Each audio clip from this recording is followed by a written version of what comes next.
தி Chennai silks ஆடி sale தூத்துக்குடியில் ஜூலை 12 முதல் கோலாகல ஆரம்பம். குடும்பங்களோடு சுவைத்து மகிழ வருகை தாருங்கள் நிக்கா பிரியாணி. சேலம், தஞ்சாவூர், விக்கிரவாண்டி மற்றும் உளுந்தூர்பேட்டையில். மிக விரைவில் சென்னையிலும்.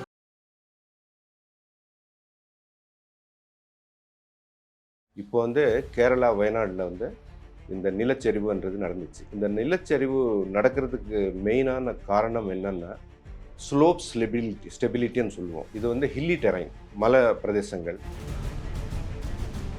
இது ஆபத்தான பகுதி, நிலச்சரிவு ஏற்படுறதுக்கான வாய்ப்புகள் இருக்கு. இங்க நீங்க தங்குறதுக்கு சேஃபான பிளேஸ் கிடையாது.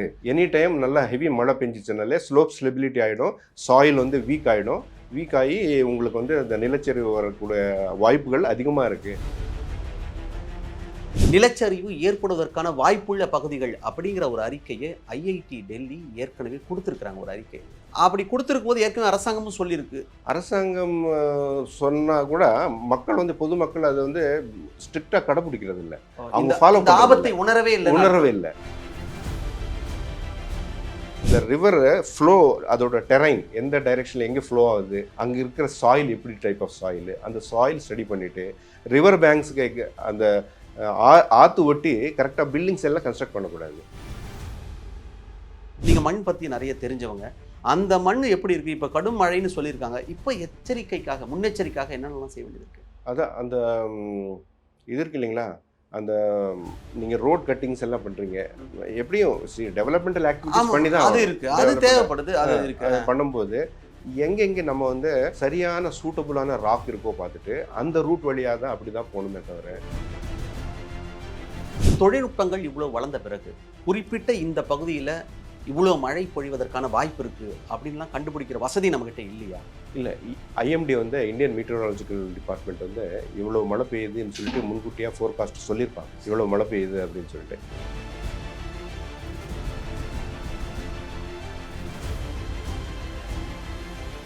ஐபிசி தமிழ் நேயர்களுக்கு அன்பான வணக்கம். கண்மூடிய பிறகு மண் மூடுவது வழக்கம். ஆனால் மண் மூடிய பிறகு கண்மூடி மாண்டு போயிருக்கிறார்கள் கேரள மாநிலத்தைச் சேர்ந்த, குறிப்பாக வயநாடு, முண்டக்கை, சூரல்மலை பகுதியைச் சேர்ந்தவர்கள். மிகப்பெரிய துயரத்தை ஏற்படுத்தி இருக்கிறது இந்த நிகழ்வு. காரணம் நிலச்சரிவு. இந்த நிலச்சரிவுக்கு என்ன காரணம் என்பது குறித்தெல்லாம் கலந்துரையாடுவதற்காக புவியியல் துறையின் பேராசிரியர், பணியிலிருந்து ஓய்வு பெற்றிருக்கிறார், சென்னை பல்கலைக்கழகத்தில் பல ஆண்டுகளாக பணி செய்தவர், இந்த புவியியல் சூழல் குறித்து பல ஆய்வுகளை நடத்தி இருப்பவர். அன்பான வணக்கம். வணக்கம் சார்.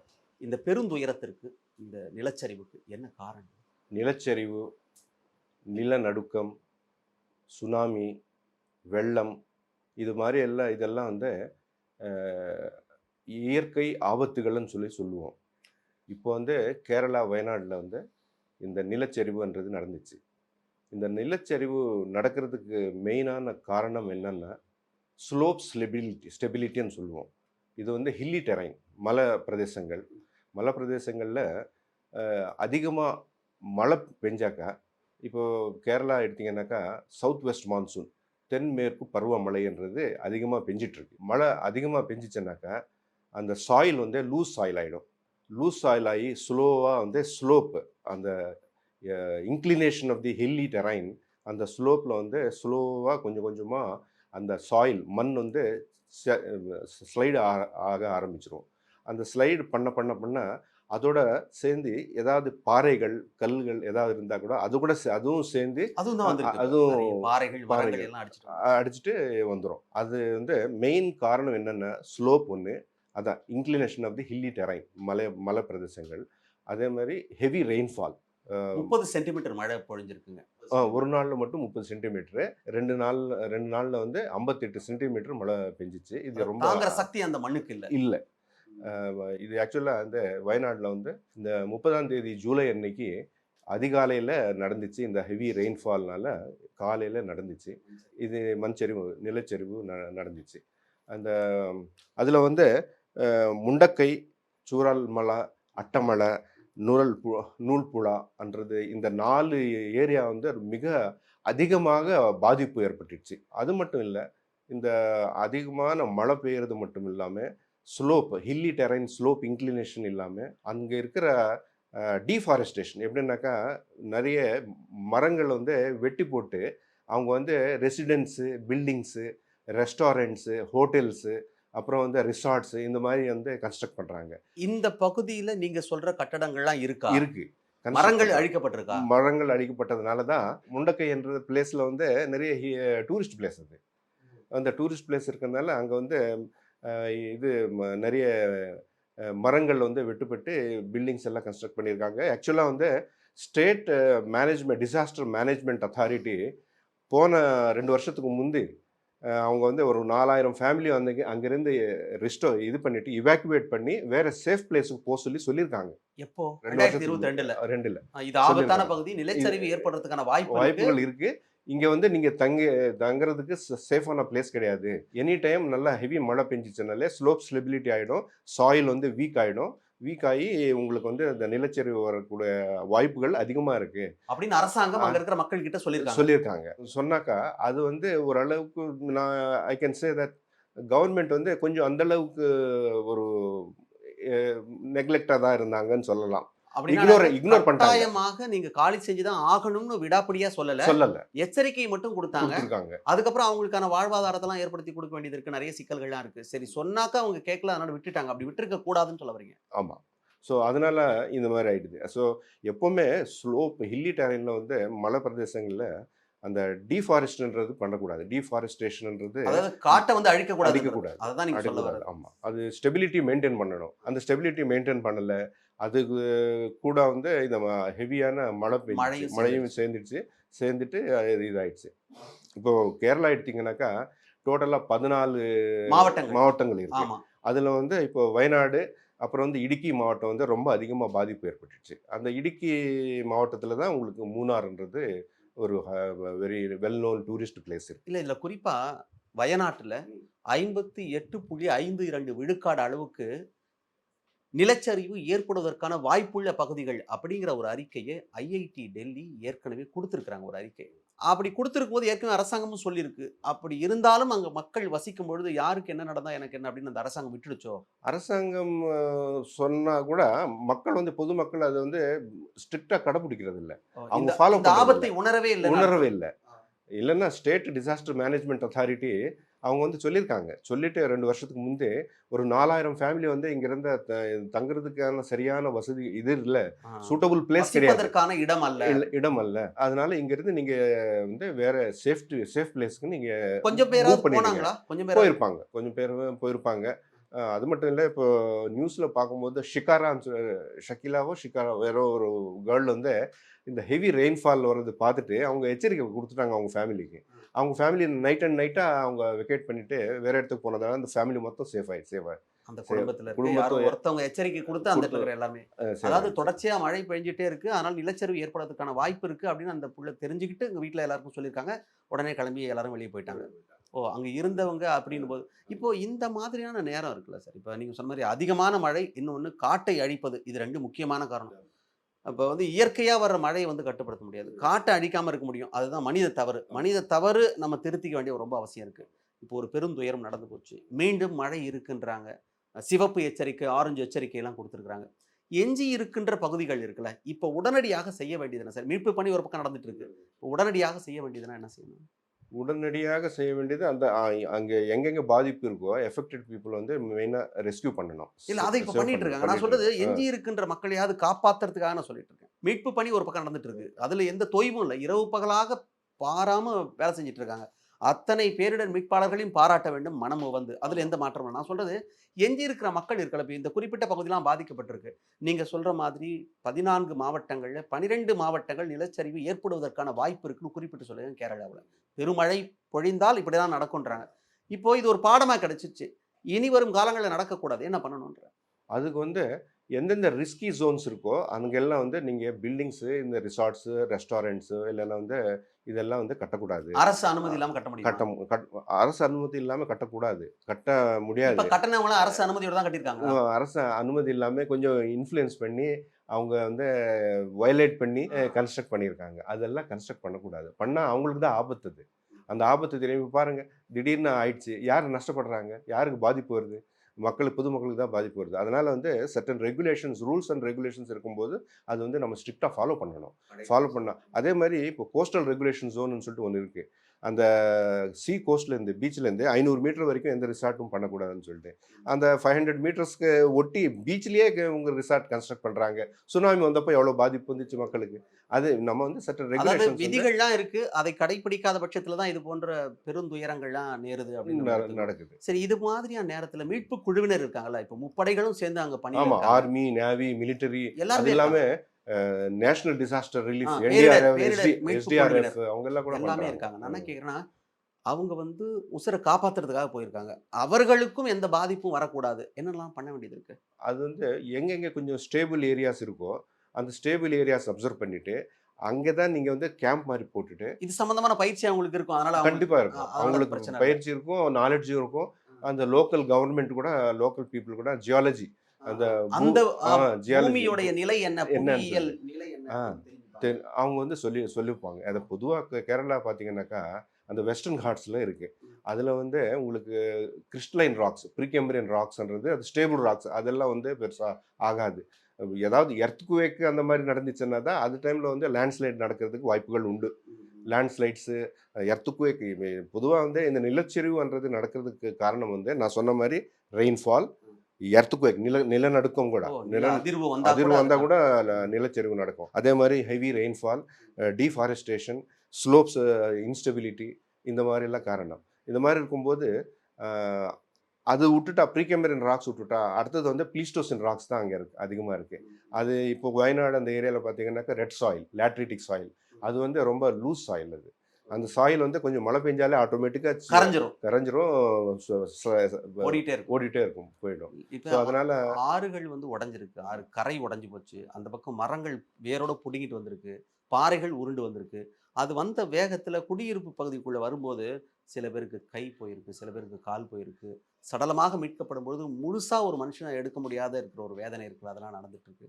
இப்போ இது போன்ற துயரமான நேரங்கள்ல அரசாங்கம் என்ன செய்யணும்? ஃபர்ஸ்ட் ஆஃப் ஆல் அந்த ஜியோலாஜிக்கல் நாலேஜ் அந்த கவர்மெண்ட் கொடுக்குறாங்க இல்லைங்களா, ஜியோலாஜிக்கல் எக்ஸ்பர்ட்ஸும் இருக்காங்க, மீதி ஜியோகிராஃபிக்கல் எக்ஸ்பர்ட்ஸும் இருக்காங்க. அவங்க ஸ்லோப்பு, ரெயின்ஃபாலு, அந்த சாயில் ஸ்டெபிலிட்டி அதை பற்றி சொல்கிற ஆளுங்களும் இருக்காங்க. அவங்களுடைய கணிப்பு, அவங்களுடைய நாலேஜ் வச்சு கவர்மெண்ட் வந்து சர்டன் ரெகுலேஷன்ஸு அது ஸ்ட்ரிக்டாக ஃபாலோ பண்ணுற மாதிரி பொதுமக்கள்கிட்ட சொல்லணும். இப்போ ஆசச் வந்து கேரளாவில் பார்த்தீங்கன்னாக்கா 44 ஆறுகள் இருக்குது. அதில் வந்து 41 ஆறு வந்து அரேபியன் சீல போகுது, 3 ஆறு மட்டும்தான் பே ஆஃப் பெங்காலில் வருது. அதில் வந்து கபனி ரிவரு, அப்புறம் வந்து பவானி ரிவரு, பாம்பார் ரிவர். இந்த பவானி, பாம்பார் வந்து தமிழ்நாட்டு வழியா பே ஆஃப் பெங்காலில் வருது. கபனி ரிவர் வந்து கர்நாடகா வழியா காவேரி டிஸ்ட்ரிபியூட். அதில் வந்து இந்த 3 தான் கேரளாவில் இருக்கிற ஆறுகளில்.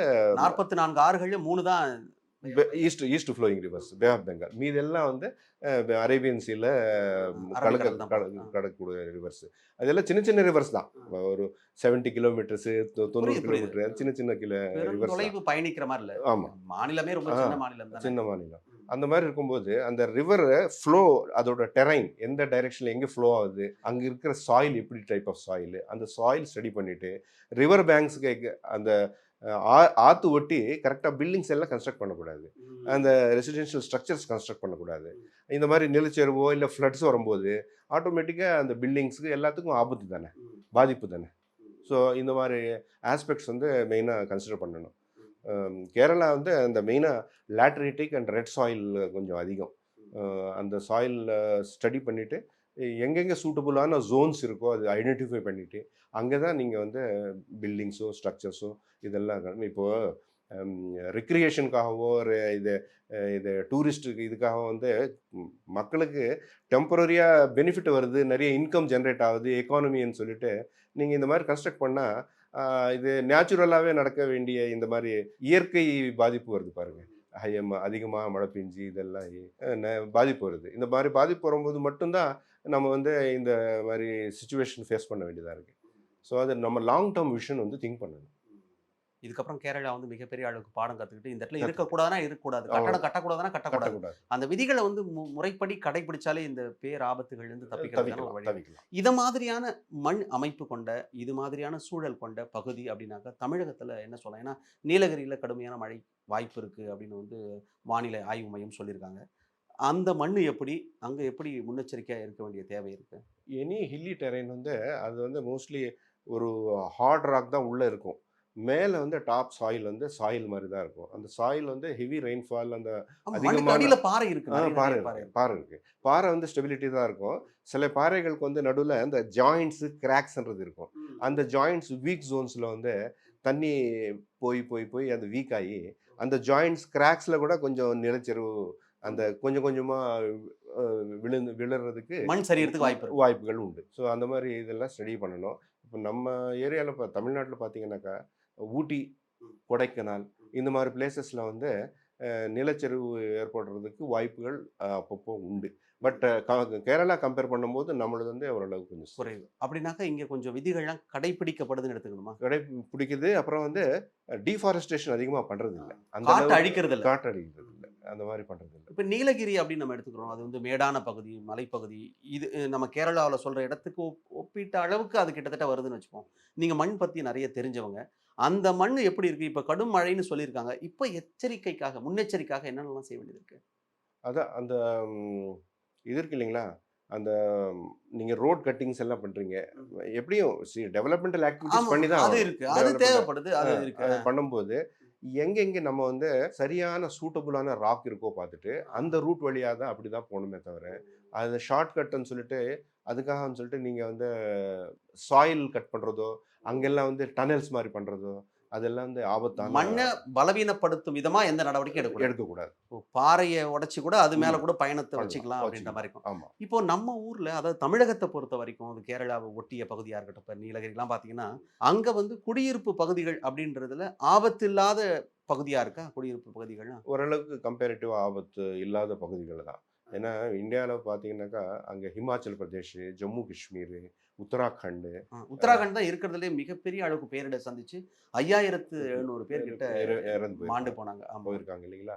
அந்த மாதிரி அதே மாதிரி நீங்கள் கோவா எடுத்துட்டீங்கன்னாக்கா கோவா கூட இதுதான். ஸோ இந்த மாதிரி பகுதிகளை கம்பேர் பண்ணும்போது நம்ம தமிழ்நாடு வந்து ஓரளவுக்கு சேஃப் தான். பட் இருந்தாலும் அப்பப்போ இது நிலச்சரிவுகள் நடக்கிறதுக்கு வாய்ப்புகள் உண்டு.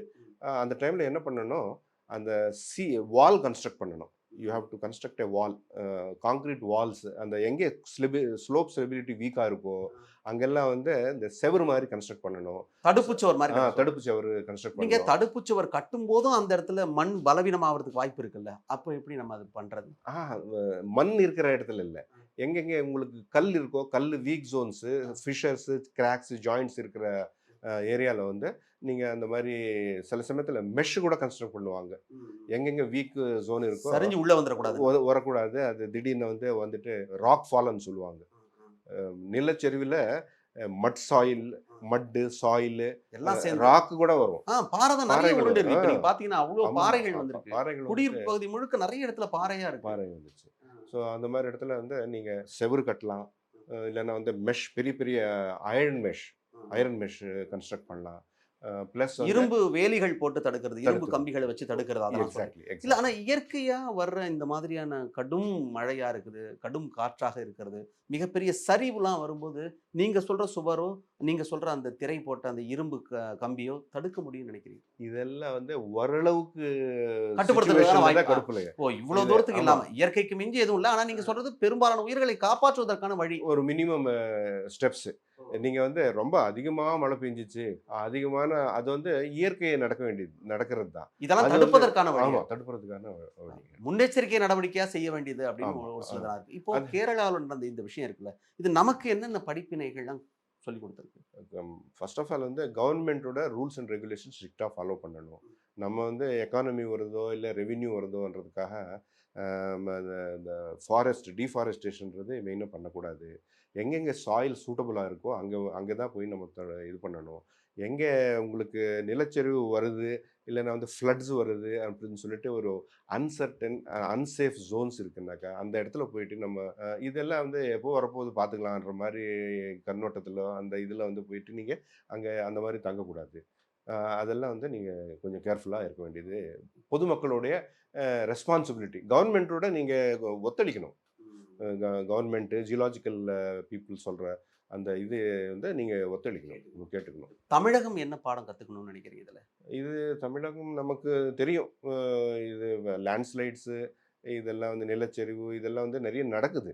இது நடக்கிறத வச்சு நம்ம வந்து நிறைய ஹிஸ்டாரிக்கல் பேக்ரவுண்ட் வச்சு இப்படியெல்லாம் பண்ணக்கூடாதுன்றது நம்ம வந்து ஓரளவுக்கு ஃபாலோ பண்ணுறோம். ஸோ அதனால் வந்து ரொம்ப இதாக வேண்டியதில்லை. பட் இது இஸ் வெரி ரேர். இது வந்து எவ்வளவோ வருஷத்துக்கு பிறகு வந்து இந்த மாதிரி பெரிய அளவுக்கு இந்த மாதிரி வந்துச்சு. நீங்கள் அன்அவாய்டபுளாக இது ஒரு 50 சென்டிமீட்டர் 60 சென்டிமீட்டர் மழை 2 நாளில் பெஞ்சிச்சுன்னா அது யாராலையும் தடுக்க முடியாது. இப்ப பாத்தீங்கன்னா கேரளாவுல புது புது ஆறுகள் ஓடுது, புது புது வழிகள் பாயுது அப்படின்னு ஆமா, சொல்றாங்க. நிலச்சரி வரும்போது அந்த மட்டு சாயில் இதெல்லாம் வந்துட்டு போற திசையில அவன் திசையை மாத்திடுது. அந்த ஆத்தோட திசையை வந்து இந்த மண் வந்து மாறுது, மாத்திடுது. ஸோ அதனால இப்ப நம்ம இடத்துல வந்து நீங்க சொன்ன மாதிரி மலையை குடைந்து அந்த மேட்டு பகுதிக்கெல்லாம் போறதுக்கு சாலை அமைக்கிறாங்க. பல சாலைகள் இருக்கு. நம்ம பல வளைவுகளை கடந்தெல்லாம் மேல போறோம். அது வந்து நிறைய இடத்துல சொல்லலாம். ஈரோடுக்கு மேலே போகிறதா சொல்கிறோம். கர்நாடகா போய் தொடறதுக்கு முன்னாடி இருக்கிற பகுதிகள்லாம் பார்க்கலாம். நிறைய அந்த மாதிரி நம்ம குறிப்பிட்டு சொல்ல முடியும். நீங்கள் ஊட்டி, கொடைக்கானல்லாம் பார்த்தீங்கன்னா வளைஞ்சு வளைஞ்சு போகிற பாதைகளாக தான் இருக்குது. ஹேர் பேண்ட் இருக்கு. அந்த மாதிரியான இடங்கள்ல மண் சரிவு ஏற்பட்டு போக்குவரத்து வந்து தடை செய்யப்பட்டிருக்கு, சரி செய்கிறாங்க அப்படின்லாம் கூட நம்ம பார்க்குறோம். அதெல்லாம் சின்ன சின்னதாக நடக்குது. இன்னொன்று வெறும் சாலை தான், குடியிருப்பு பகுதி இல்லை. அதெல்லாம் நம்ம யோசிக்கிறோம். அப்போ இங்கே அது வந்து தொடக்க புள்ளின்னு எடுத்துக்கணுமா? அதையே நம்ம வந்து பாடமாக எடுத்துக்கொண்டு இது வந்து குடியிருப்பு பகுதிக்கெல்லாம் நேராத அளவுக்கு என்ன பண்ணணும் அப்படின்றதெல்லாம் நம்ம வந்து படிப்பினையா எடுத்துக்கிட்டு செய்ய வேண்டிய அவசியம் இருக்கான்னு கேட்குறேன். அதான் படிப்பினையா நம்ம எப்படின்னாக்கா கேஸ் பை கேஸ் தான் இது மாறிடும். நம்ம வந்து எல்லாத்தையும் ஒரே மாதிரி ஒரே இதில் பார்க்க முடியாது. சில ஏரியாவில் வந்து சாயில் வீக்காக இருக்கும். சில ஏரியாவில் வந்து ராக்கு அந்த ஜாயிண்ட்ஸு அதெல்லாம் இருக்கும். சில ஏரியாவில் வந்து ஓன்லி அந்த பர்டிகுலர் பாக்கெட் மட்டும்தான் கொஞ்சம் பிளாக் இருக்கும். சில ஏரியாவில் வந்து கம்ப்ளீட் ஹோல் இது வந்து அப்படியே சரிஞ்சு வந்துடும். வந்துட்டு அங்கே பில்டிங்ஸு அங்கெல்லாம் வந்து உள்ளுக்குள்ளே அப்படியே டெப்ரிஸ் சாயில் வீட்டுக்குள்ளேயே எவ்வளோ ஒரு இடுப்பளவுக்கு மட் வந்து சேர்ந்துருச்சு. அங்கெல்லாம் நீங்கள் நடக்கவும் முடியாது, செட்டில் ஆக முடியாது. அதனால தான் வந்து அந்த ஆற்றோட ரிவர் கோர்ஸே மாறிடுச்சு, மைக்ரேட் ஆகிடுச்சு, சேஞ்ச் ஆகிடுச்சு. ஸோ அதனால் வந்து கேஸ் பை கேஸ் தான் அதை டீல் பண்ணணும். நம்ம ஒரே ஸ்டாண்டர்ட் ஸ்கேல் வந்து எல்லாத்துக்கும் அப்ளை பண்ண முடியாது. தொழில்நுட்பங்கள் இவ்வளோ வளர்ந்த பிறகு குறிப்பிட்ட இந்த பகுதியில் இவ்வளோ மழை பொழிவதற்கான வாய்ப்பு இருக்குது அப்படின்லாம் கண்டுபிடிக்கிற வசதி நம்மகிட்ட இல்லையா? இல்லை, ஐஎம்டி வந்து இந்தியன் மீட்டரலாஜிக்கல் டிபார்ட்மெண்ட் வந்து இவ்வளோ மழை பெய்யுதுன்னு சொல்லிட்டு முன்கூட்டியாக ஃபோர்காஸ்ட் சொல்லியிருப்பாங்க, இவ்வளோ மழை பெய்யுது அப்படின்னு சொல்லிட்டு. அது மட்டும் இல்லை, அதை மத்திய அரசாங்கம் சொல்லியிருக்காங்க கடுமையான மழை இருக்கு. நான் கேட்கறது என்னன்னா, பேரிடராக இப்போ இதுவரைக்கும் அந்த புள்ளி விவரங்களின் அடிப்படையில் 181 பேர் மாண்டு போயிருக்கிறார்கள். எவ்வளோ பெரிய வலி இது. நான் என்ன கேட்குறேன், அந்த குறிப்பிட்ட பகுதியில் நிலச்சரிவு கூட ஏற்படும், இவ்வளோ பெரிய பேரழிவு வருவதற்கான வாய்ப்பு இருக்குது அப்படின்னு துரிதமாக செயல்பட்டு முன்கூட்டியே தகவலாக மட்டும் சொல்லாமல் இதை தடுத்து நிறுத்துவதற்கான வழி நம்ம கிட்ட வாய்ப்பு வசதி இருக்கா இல்லையா? நிலச்சரிவுன்றது நம்ம முன்கூட்டியா ப்ரெடிக்ட் பண்ணலாம். ப்ரெடிக்ட் பண்ண முடியும். பண்றதுக்கு slope stability models, satellite radar images, high resolution global positioning systems, ஜிபிஎஸ்ன்னு சொல்லுவோம். இந்த மாதிரி இன்ஸ்ட்ருமெண்ட்ஸ் வச்சு நம்ம வந்து நிலச்சரிவு வரப்போகுதுன்றது முன்கூட்டியா கணிக்கலாம். கணிச்சுட்டு மக்களுக்கு இல்லை கவர்மெண்ட்டுக்கு முதல்ல வந்து நம்ம வந்து தெரியப்படுத்தலாம். கவர்மெண்ட் வந்து லோக்கல் பாடிஸ் கிட்ட அவங்ககிட்ட வந்து ஒரு எச்சரிக்கையாக கூட சொல்லலாம். சொல்லிட்டு மக்களை வந்து ஓரளவுக்கு காப்பாற்றலாம். ஆமாம், மக்களை உயிர் காப்பாற்றலாம். ப்ராப்பர்ட்டியை வந்து நம்ம காப்பாற்றவே முடியாது, உயிர் காப்பாற்றலாம். இந்த மாதிரி இன்ஸ்ட்ருமெண்ட்ஸு, இந்த மாதிரி எக்யூப்மெண்ட்ஸ் வச்சு நம்ம வந்து நிலச்சரிவு இது வந்து மண் சரிவுன்றது நம்ம முன்கூட்டியா கணிக்கணும். கேரள அரசு அது செய்ய தவறிடுச்சுன்னு எடுத்துக்கணுமா, இல்லை இந்திய அரசாங்கம் செய்ய தவறிடுச்சுன்னு எடுத்துக்கணுமா?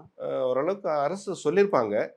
இது வந்து அந்த லோக்கல் பாடிஸ்க்கு மக்களுக்கு அந்த நியூஸ் போய் சேர்ந்துருச்சா இல்லையான்னு சொல்லிட்டு நமக்கு தெரியாது. அரசாங்கம் தானே கொண்டு போய் சேர்க்கணும். இங்க இருந்த ஆபத்து இன்னும் சில நேரங்கள்ல இதெல்லாம் நடக்க போகுது அப்படின்னு சொல்லி அது வெறும் சொல்லலாம். அந்த தகவல் போய் சேர்ந்துட்டு உடனே ஆக்ஷன் எடுக்கக்கூடிய நேரத்துக்குள்ள. அது மட்டும் இல்லை, இப்போ உங்களுக்கு நிலச்சரிவு எப்போ நடந்துச்சு? அதிகாலை 1 மணிக்கு நடந்தது, 4 மணிக்கு இல்லை. அந்த எல்லாம் வந்து தூங்குற நேரத்துல தெரியும் அப்படின்னா என்ன அர்த்தம்? இப்போ இல்ல, ரொம்ப டைம் இருக்காது. டைம் கேப் ரொம்ப கம்மியா தான் இருக்கும். எப்படி நான் சொல்றேன், ஒரு 10 மணிக்கு, அதாவது இப்ப இரவு 10 மணிக்கு தெரியாதா அடுத்த 3 மணி நேரத்துல 4 மணி நேரத்துல இது மாதிரி நடக்க போகுது அப்படின்னு தெரியாது. அது தெரியாது. அந்த அளவுக்கு அப்படி கணிக்க முடியாது. அப்படி கணிக்க முடியாது. ரொம்ப நுணுக்கமா கணிக்க முடியாது. ஆனா ஒரு பேராபத்து. ஆமா, நிலநடுக்கம், அப்புறம் நிலச்சரிவு, நில அதிர்வு, இதெல்லாம் வந்து ரொம்ப கேப் விட்டு கணிக்க முடியாது. உடனே இது மாதிரி இருக்கும். அது மட்டும் இல்லை, நம்ம இது நடந்தது வந்து ரொம்ப காலையில் நடந்துச்சு. அதனால வந்து தியரிட்டிக்கலாக சொல்லும் போது இந்த மாதிரி எக்யூப்மெண்ட் வச்சு இது வந்து நிலச்சரிவு வந்து கணிக்கலாம். பட் தடுக்க முடியும். அது ப்ராக்டிக்கலாக எந்த அளவுக்கு செயல்படுத்துட்டாங்கன்றது நமக்கு அரசாங்கம் இன்னும் கூட விழிப்புணர்வோட இருந்து மக்கள் கொஞ்சம் அலர்ட்டாக இருந்தாங்கன்னாக்கா கொஞ்சம் மக்கள் சேவ் பண்ணி. இதுக்கு வந்து கேரள அரசாங்கம் மட்டும் இல்லாம இந்திய அரசாங்கமும் நீங்க சொல்ற மாதிரி அந்த வானிலை இந்திய வானிலை ஆய்வு மையமும் இது கொஞ்சம் கவனமா இருந்திருந்தா இதெல்லாம் நிறைய பேருடைய மாண்டு போகாம காப்பாத்திருக்கலாம் அப்படின்றதான் புரிஞ்சுக்கணும். ஏன்னா ஒவ்வொரு மாநிலத்துக்குள்ளேயும் அந்த ஸ்டேட் டிசாஸ்டர் மேனேஜ்மெண்ட் அத்தாரிட்டின்னு சொல்லிட்டு ஒரு அப்ப அவங்க அந்த பணியை சிறப்பா செஞ்சிருந்தா கூட அவங்க கிட்ட அந்த இன்ஃபர்மேஷன் இருக்கும், அவங்க சொல்லியிருப்பாங்க. அது சொன்னதை வச்சு நம்ம எந்த அளவுக்கு செயல்படுத்திட்டோம்ன்றது அதையும் ஒரு இதுதான். இல்ல இத்தனை பேர் மாண்டு போகணும்னு எந்த அரசாங்கமும் நினைக்காது. நம்ம பார்வையிலையும் பார்க்கணும். நீங்க சொன்ன மாதிரி அதிகாலையில் நடந்ததுனால இவங்க இரவு வரைக்கும் பாக்குற வரைக்கும் எந்த பெரிய ஆபத்து இல்லை அப்படின்னு நினைச்சிருக்கலாம். அதன் பிறகு சூழல் மாறி இருக்குமோ அப்படி இரவு நேரம் முழுக்க பணி செய்யற மாதிரி அங்க சுழற்சி முறையில பணிலாம் கிடையாது. ஏன்னா இயற்கை பேரிடர்களை கணிக்கிறதுன்றது நம்ம கிட்ட எதிர்பார்க்காது, எப்போ வேணாலும் நடக்கும். அப்ப இது போன்ற முக்கியமான துறைகள்ல சுழற்சி முறையில எல்லா நேரமும் பணி செய்யற மாதிரி இருக்காதா? எனக்கு தெரியாது, கேட்டுங்க. அதான் சுழற்சி முறையில வேலை செய்யறதுக்கு அங்க ஸ்டேட் டிசாஸ்டர் மேனேஜ் இருக்கு, SDRFன்னு சொல்லிட்டு இருக்கு. SDRF தான் முதல்ல இறங்கி வேலை செய்யணும். அதுக்கப்புறம் தான் NDRF, அதுக்கப்புறம் தான் ஆர்மி, நேவி, மிலிட்ரி எல்லா இவங்கெல்லாம் வருவாங்க. முதல்ல வந்து SDRF வந்து இறங்கி டக்குன்னு பார்க்கணும். முன்கூட்டியே அவங்க அந்த பணியை செஞ்சிருந்தா இத்தனை பெருந்துயரம் நடந்திருக்காது, இவ்வளவு பேருக்கான பணி. இது ரொம்ப பாவம், ஆபத்தானது. இந்த மாதிரி நிறைய உயிர் போயிடுச்சு.